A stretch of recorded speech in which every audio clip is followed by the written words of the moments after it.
Hello students, the topic of today's discussion is backward wave oscillator, which is another microwave tube. Now this backward wave oscillator is a basically microwave continuous wave oscillator with excellent tuning capability and frequency coverage range. Backward wave oscillator, this can be seen here. This is the cathode from where the electrons are going to be generated. This is the collector region where we are going to collect the electron, and from this side we are going to apply the RF signal, and from this side we are going to get the output. So this backward wave oscillator is similar in construction and operate on the same principle of electron beam RF field interaction. Generally, you can see here, generally employing a helical slow wave structure, it can be thought of as a short thick TWT. Now let us see how this tube is going to operate. The electron beam from the electron gun cathode is focused by the axial magnetic field, and if tangent have resulted in starting of RF oscillation, these travel through the helix and interact with the electron beam. Bunching take place, increasing the completeness from the cathode to the collector, and interchange of energy between electron beam and the RF wave occurs exactly in the same way as there in TWT. Now, since BWO does not have an attenuator, there will be oscillation due to reflection from the imperfectly terminated collector end of the helix, and these reflected wave results in backward wave oscillator.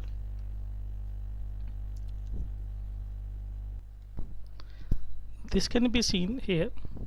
Here, this is the radio frequency termination, and this is the KF signal output, and this is the collector portion, and this is the cathode. Here we are having the accelerator circuit. So this is the basic schematic structure of your backward wave oscillator. Now the interaction between RF and the electron beam is different in BWO. If we compare it with our TWT, then this process of interacting of RF and the electron beam in BWO is different. The growing RF wave travel in a direction opposite to that of electron beam.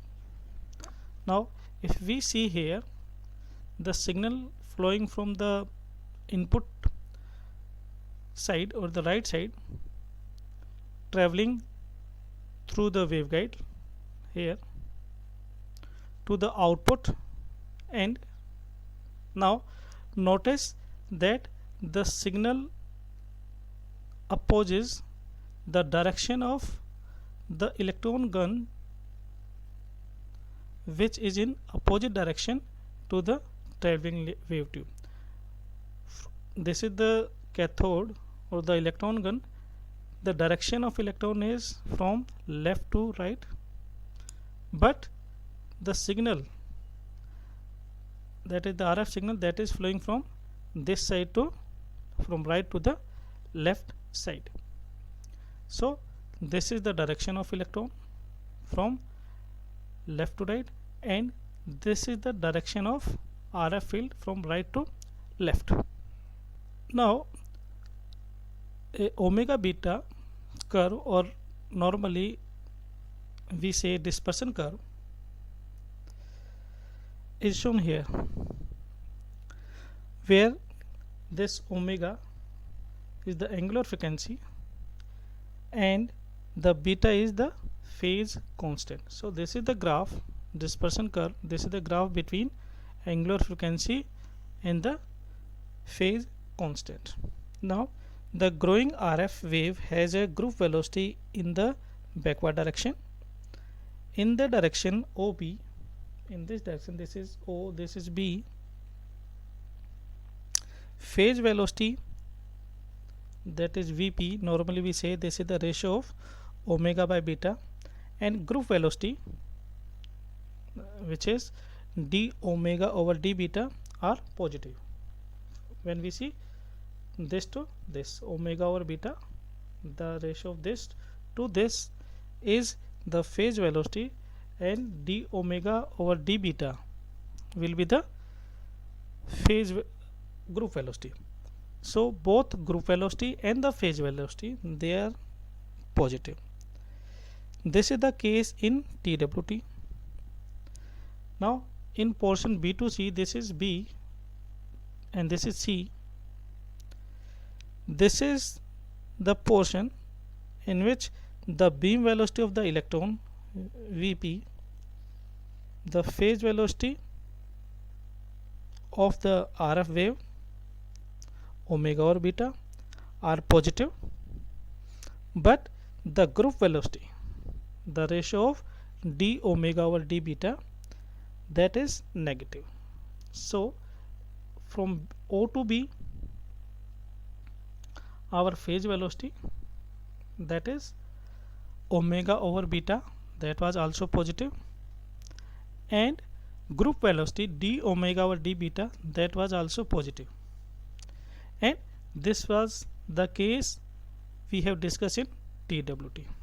But in this portion of the curve from B to C, we have seen that the phase velocity Vp is positive, but the group velocity d omega over d beta is negative in this particular portion.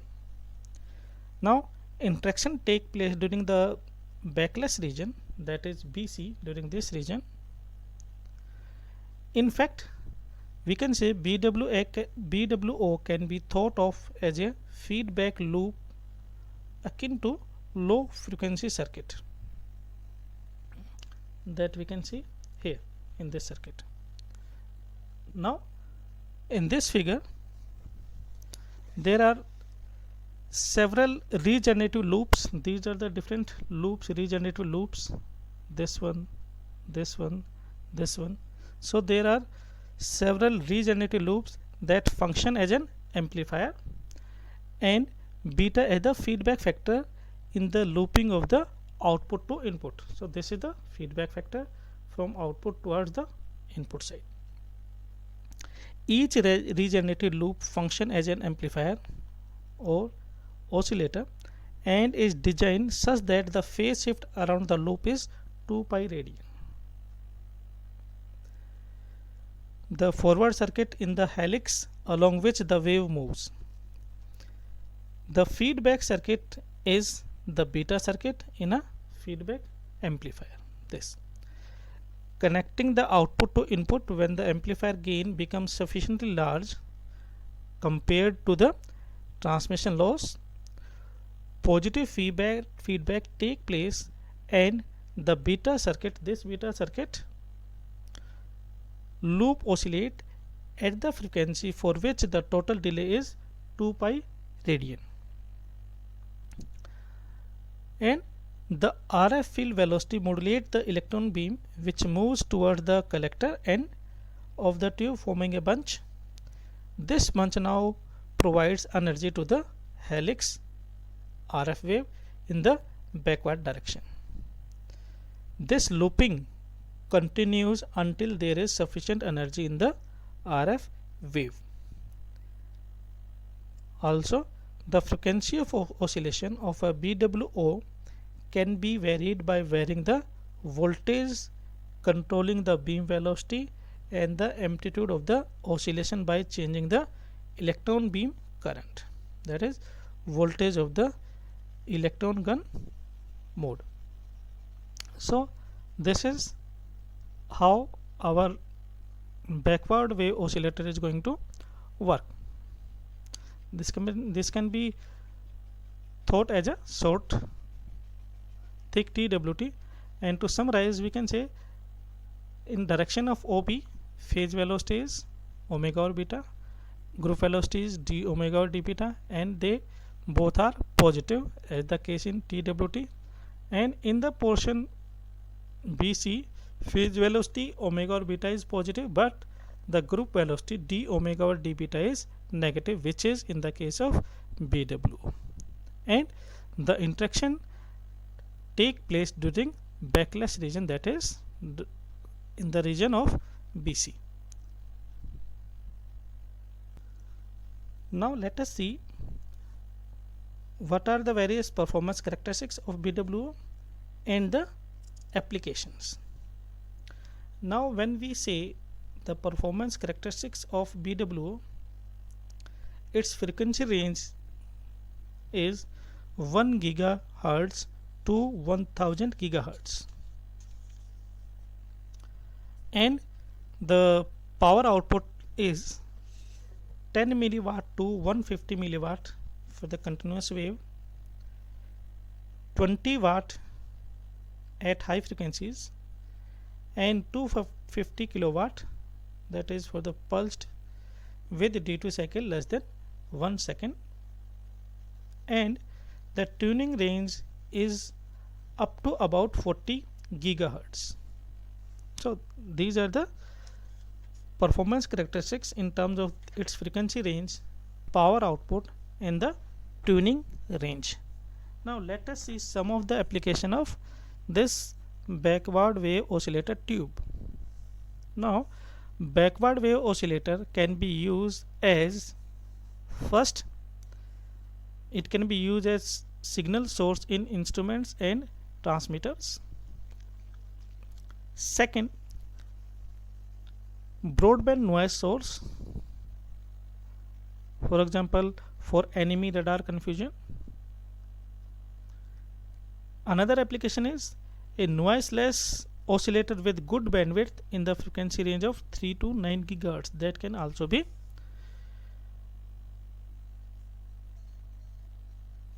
done with the help of this BWO. So these are some of the application of this oscillator. Now this is all about the backward wave oscillator. In the next lecture we are going to study the crossfield amplifiers. Thank you and have a nice day.